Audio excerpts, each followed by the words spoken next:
What's up, Winject world? It's your buddy Adam from Podcasting Business School, and this is the Thursday Spotlight episode in Winject Radio. Welcome to all those that are joining us live here on Facebook, on YouTube, on the LinkedIn, and all the other places that we're showing up live. And also, thanks everybody for listening in on Winject Radio, the podcast. So normally this is where we spotlight some new shows, but today I got a little greedy. I wanted to spotlight all to myself, and I'm going to do a little teaching segment. This is what I love to do. This is what I do best. So today I'm going to cover 5 podcasting lessons that I've learned over the last year. All right. So through the pandemic and all the stuff that's been happening, and just like, I feel like the last year of my podcasting journey, I've seen so many trends pop up. I've experienced a lot of personal growth with all 3 of my shows. So I've got many things to teach. So top 5 lessons learned in the past year of podcasting by me, Adam Schaeuble. All right, let's dive right in here. Lesson number 1, the importance of the niche, however you prefer to call it. Let's go with niche on this episode. So the importance of the niche. I feel like this age of podcasting is going to be a niche-driven game. I feel like the age of let's become super influencers and have millions of followers and get sponsors, that's getting tougher and tougher and tougher. The test that I would put past you is, hey, try this out as a test. If you put your face on a billboard, like in New York City, does anybody know who it is? If Will Ferrell does that, yes. If Jillian Michaels does that, yes. If some famous actor, athlete, LeBron James, they do that, yes. If I do that, no. Nobody knows who the hell I am. So if you can't play the big fame brand game of I'm bringing a whole bunch of people to the table, we need to play the dialed in, tight, niched down game of we are famous in our own little clique of people, our own little super tribe of our 1,000 true fans or our 10,000 true fans. Maybe not millions, but I don't think it's going to take millions to effectively impact people and to run a business around our show, to develop a business around our show. So I feel like that's a huge lesson. And that's something that anybody like you guys that I'm trying to teach and educate, I'm like, all right, what is the niche? If you have the everything about everything podcast, that's going to be a tough road to walk down. That's going to be slow growth.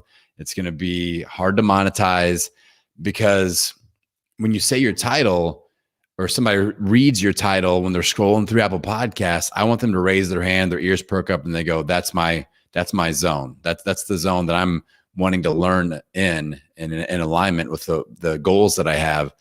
So when people are scrolling through and they see Podcasting Business School, I'm a podcaster. I'm wanting to form a business around my show. All right, let's check out and see what this guy has to say. If it was the everything media show, the right people are just scrolling by. All right. So the importance of the niche, that's my first and probably the top lesson learned here in the last year. Second lesson learned is the effectiveness of what is called the guest to client model as a monetization strategy with podcasting. Now, there are different ways of pulling this off. To me, to do it right, content is always priority. Like, you are doing your podcast to produce amazing content. That's priority number 1. Now, if we can do that and pull people in to talk to and sit in that guest chair that would be potential amazing clients for us, bonus. That's like the huge win. So like for me, obviously I'm in the podcasting space, the podcasting business, podcasting coaching, Winject Studios. Like I'm trying to get in front of as many podcasters as possible. That's why I have 2 shows about podcasting. Let's talk about your podcast. Any and all comers, podcasters, you're welcome to come on. Podcasting Business School, it's more business teaching focused, but I'm still getting in front of hordes of podcasters every single week through PodPals and other things that I do. So you want to think about that guest chair and go, all right, how can we provide content that's amazing for our listeners, but also how do we put people in that guest chair that could potentially be great connections, great business partners, great affiliate partners, great potential clients down the road. And it's not like this big hard sell thing.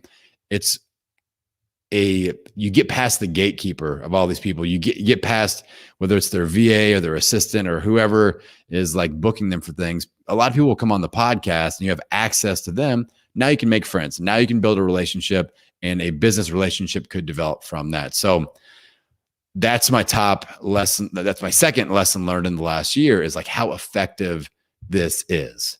Like how effective this is. On my show, Podcasting Business School, I do a 30-minute strategy session called a podcast audit, where I'm like, all right, you're going to fill out some information for me, and I'm going to dig in with my best business and growth tips. And like more often than not, I don't make it through that whole 30-minute interview episode without them asking me about paying me to coach them. Like the last two that I've done this week, I haven't been through the whole episode, and they're like, all right, let's talk about coaching. I'm like, let's wait until the episode's done and then we can talk. Like it almost gets weird because it's just a natural thing. You're showing off your ability. You're adding value to both the guest and the person that's listening in. So the effectiveness of the guest to client model, if you're in the Winject Studios family, if you're joining us as a podcasting partner, I'm going to teach you all about this and how to set this up. So get excited. Like this is one of the things that I love to teach other podcasters, and that's coming to you here at Winject Studios. All right, third thing, paid advertising works, and specific paid advertising in the podcasting space for growth. I've been running ads on podcast players like Overcast.fm. I did an episode on my show a few months back with all my strategies on Overcast.fm. Since that episode dropped, the prices have tripled because I drove a lot of people to it, and it's volume based, it's scarcity based pricing. It's like auction based. So the more people, the higher the prices go. My bad. But I've got several things platforms that I use for running banner ads where people are already listening to podcasts. So Podcasting Business School, I'm going to go into Overcast and go, all right, in the education or business categories, people are listening to a business podcast. My banner for Podcasting Business School is going to scroll across the top. Hey, check it out. If you want to learn how to build a business around your show, here's the link. Boom. They click on that and they're subscribing to my show. These have been super, super effective. We can just sing to the hills on social media, and sometimes it's just crickets. And here I'm going on a podcast player app where people are listening to podcasts in my lane, and I'm putting a banner ad right there. So I'm saying, check out my show, and here's why. And it's working extremely well. I've netted, hundreds, if not thousands of new subscribers, not just downloads. Like they're able, that's the other thing I like about podcast player ads is they tell you how many subscribers you got on that platform. And obviously Apple, if you listen on Apple Podcasts, they don't do banner ads and they don't allow you to advertise on there. So this is outside of the Apple universe. Apple has about 60% of total downloads out of all the downloads in the world. But some of these other platforms like Spotify has got between 10 and 15%. These other ones like Overcast are hanging in that 1 to 3%. That's still millions of downloads. So I've picked up a lot of really good listeners through that, and people that eventually become clients and customers. So podcast advertising works. And sometimes it's just like, I'd rather spend $200 or $300 on a podcast player app ad, which runs for a month, than spend hours on Facebook trying to like just post like, oh, check out my show, blah, blah, blah. And nobody pays attention. So that's been a huge lesson learned for me in the last year. Fourth lesson learned in the last year in my podcasting journey, having your own Facebook group might not be a good idea right now. In fact, I'm going to call it a bad idea. Now, if you are a giant following person that already has a brand built, if you're that billboard recognizable person and you're bringing the brand with you, start a Facebook group, communicate with people, go for it. But if you are Mr. Unrecognizable like me, I can walk down the streets of New York, no problem. No problem. Los Angeles, no problem. Even my hometown, no problem. Nobody recognizes this face. So I'm not bringing that brand with me. Starting a Facebook group now from scratch is going to be a pain in the butt. All right. It's going to be a lot of frustration. There's going to be a lot of crickets. There's going to be a lot of just posting things and hoping that somebody interacts with you.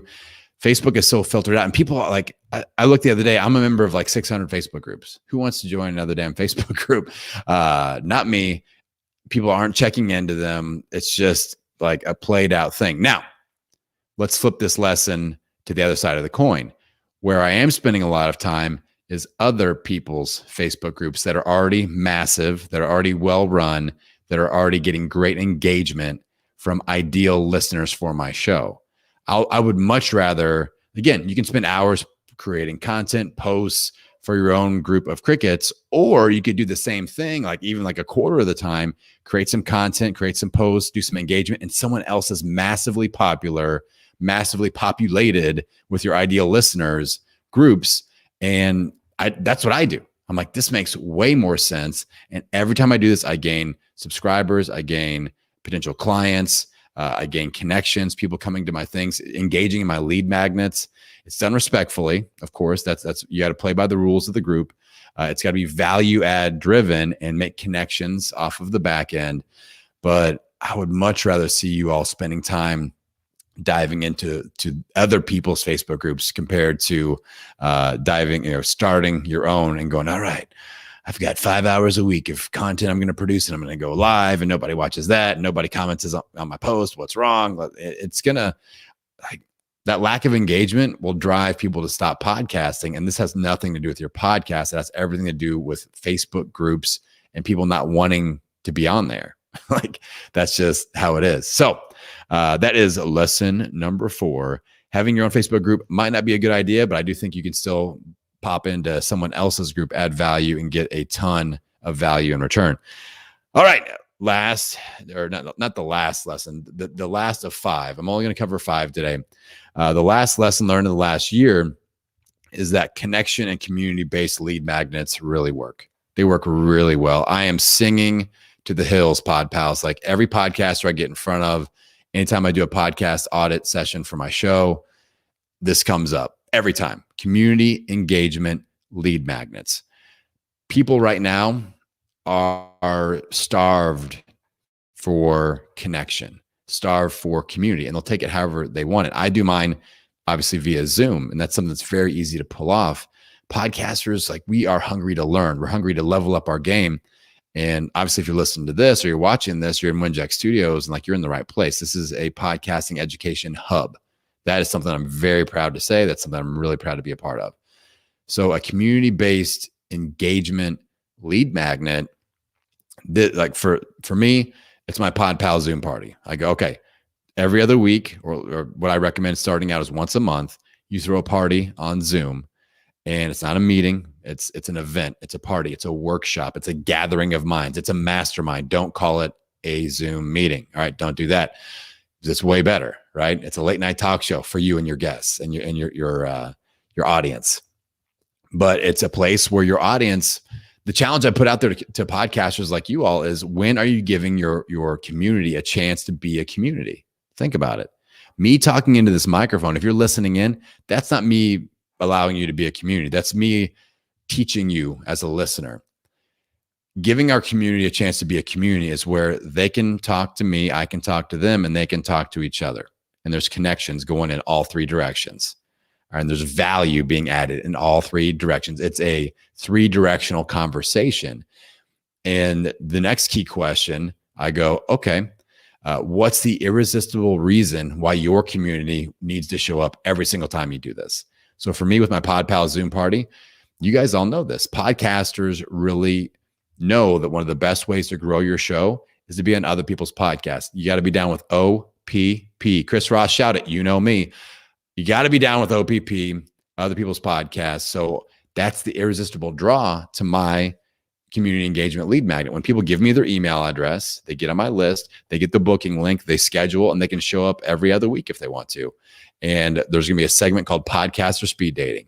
They get to shout out what their show is about, who they're looking for a guest on their show, and who they're a great guest or speaker for, and how to get a hold of them. Because I put this out as an episode of my show where thousands of podcasters are listening in going, ooh, that person would be a great guest for my show. I'm going to get a hold of them. So that's the irresistible draw. So we're building engagement with our community. We're pulling people from earbuds to eyeballs, which I think is very important. We're starting a 3-directional conversation, and we're adding a ton of value. All right. So, and we're building our email list of highly engaged, like, people that come to your community engagement lead magnet, those are your super fans. And they need that like super fan tag in your email list of like, these people are coming out of the stands onto the playing field and engaging. All right. They are the ones that could be, super fans, power listeners, potential business partners, potential clients. So you're bringing them out and we're engaging, we're adding a ton of value, and they become super fans. And super fans go and tell people about your show. They help you build your subscriber listener base. I get so many referrals from my PodPals that show up to my PodPals Zoom party. Like, it's ridiculous. Like, they want to add value back to me because they're getting booked for 4 or 5 interviews after one session. So think about like, what is the irresistible reason why your community will want to show up every single time you do this, at least once a month. You're building your email list, you're ramping up community engagement, and you're moving those people down that chain of being super fans and potential clients and customers. They're power users of your brand and of your content. They're power listeners. So examples, like if you're just like, I have no idea what the draw is, why my audience would listen. Like, that's, first off, that might be an issue. Like, maybe we need to look at some of these other things. Okay, we need to niche down. We need to get more specific. Like, if you're the Everything About Everything podcast, yeah, it's going to be like, all right, come on in once a month. We're going to talk about everything. No, like PodPals Zoom party, we're going to talk about, I'm going to teach you about business. I'm going to teach you about monetizing your show, growing your show, something like in that trench. And then we're doing podcast or speed dating. Then I open it up for Q&A. Boom, we're good. That's 45 minutes solid. Now for you, you could think, all right, what really cool guests have I had on my show? Can I give my audience access to them? Can I invite 1 or 2 of them to come and speak for 20 minutes each? They have books and things to sell. They'll want some more interaction with my audience. We had a great interview. Maybe you can bring them in and go, hey, our workshop of the month with guest A and guest B, they're going to be there. Use this link to sign up. You're collecting email addresses. You're connecting your audience and your listeners to those amazing guests.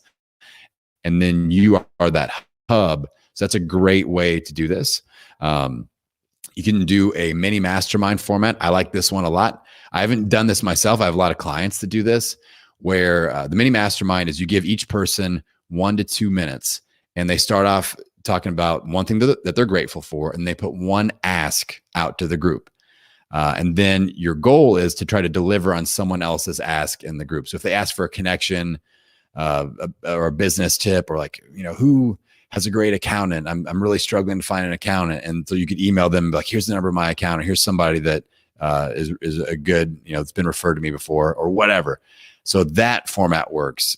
Creating things together. I consulted with a woman that's got a show. She's in the modeling industry, and they will get together and go on an online apparel design website called Teespring, Tee Spring. Check it out.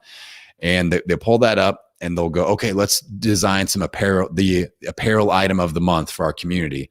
And they get to help pick the colors and the logos and where it's going on the pants or the shirt or the bag or whatever. And their community's a part of it. And then she can give them a discount code, and they're like, she's making money off of this. Like they're buying that thing that they all create together. Those are just some ideas. So I know some of you are going, but Adam, I don't know how I can pull this off. There's something. Those 3 models right there can be applied across the board.